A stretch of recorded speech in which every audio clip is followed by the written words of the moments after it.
रुपाली चाकणकरांनी राज्य महिला आयोगाच्या अध्यक्षपदाचा राजीनामा दिलेला आहे। सुनेत्रा पवारांकडे हा राजीनामा सुपूर्द करण्यात आलाय। व्हायरल होणारे व्हिडिओ हे जुने आहेत असं चाकणकर म्हणतात, तर आपण कुणाला ना कुणाला गुरु मानत असतो। खरातच्या वैयक्तिक आयुष्याबद्दल मला माहिती नव्हती, खरातची दुसरी बाजू माहिती नव्हती असं स्पष्टीकरण रुपाली चाकणकर यांनी दिलंय।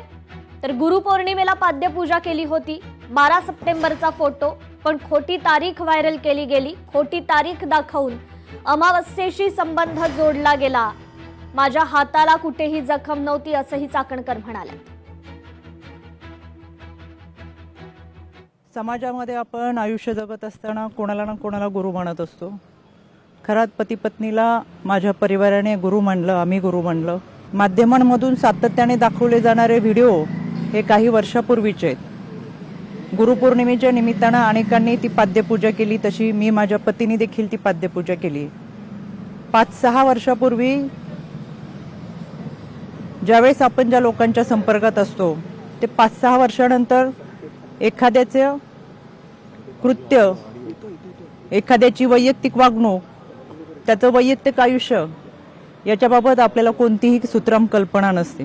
या देवस्थान ट्रस्टशी माझ्या कुटुंबाचा संबंध आहे, पण खरात आणि त्याच्या वैयक्तिक आयुष्याबद्दल काही माहिती असायचं कारण नव्हतं। आजच्या बातमीत दाखवलं 2 सप्टेंबरचा फोटो आहे। खरं हा माझा हा फोटो आहे 12 सप्टेंबरचा। ह्याच्यावरची 1 तारीख पुढची खोडली आणि 2 सप्टेंबर दाखवलं आणि काहीतरी त्या दिवशी अमावस्या पौर्णिमा काहीतरी आहे असं चुकीचं दाखवलं। माझ्या आजही अकाउंटवर गेला तर हे फोटो असे आहेत, ते 2 सप्टेंबरचे नाहीत, ते 12 सप्टेंबरचे। दुसरी गोष्ट, 2 सप्टेंबरला आदरणीय अजितदादांच्या दौऱ्यात आम्ही होतो, हा माझा 2 सप्टेंबरचा फोटो आहे। 2 सप्टेंबरला हा फोटो झाल्यानंतर कुठेही माझ्या हाताला जखम नाही। हा 3 सप्टेंबर 4 सप्टेंबरचा फोटो आहे। माझ्या या भागामध्ये अधिकाऱ्यांच्या समवेत रस्त्याची पाहणी, कुठेही हाताला जखम नाही। हा 4 सप्टेंबरचा आहे आणि हा 5 सप्टेंबरचा फोटो आहे। कुठेही हाताला जखम नाही। कुठला दिवस होता, काय होता विधी तो माहित नाही। आणि हा 6 सप्टेंबरचा आहे, कोणतीही हाताला जखम नाही। या व्यक्तीवर कठोर कारवाई व्हावीच ही मागणी मी आज केलेली आहे आणि या सगळ्या गोष्टींचा निष्पक्षपणे तपास व्हावा, त्याच्यामुळे मी आज राज्य महिला आयोगाच्या अध्यक्षपदाचा राजीनामा माझ्या नेत्या आदरणीय सुनेत्रा वहिनी यांच्याकडे मी सुपूर्द केलेला आहे। याबाबतचा जो काही निर्णय असेल तो आदरणीय वहिनी घेतील। आपल्याशी बोलण्यासाठी मी सविस्तर पुराव्यासहित पत्रकार परिषद घेईल। यामध्ये पोलिसांनी खोलवर निष्पक्षपणे तपास करावा हे मी परवाच सांगितलेलं आहे। त्याच्यासाठी आज मी पोलीस महासंचालक यांची भेट घेतली, त्यांना देखील या तपासाबाबतचं पत्र दिले, जे मी तुम्हाला माध्यमातून सुद्धा दिले।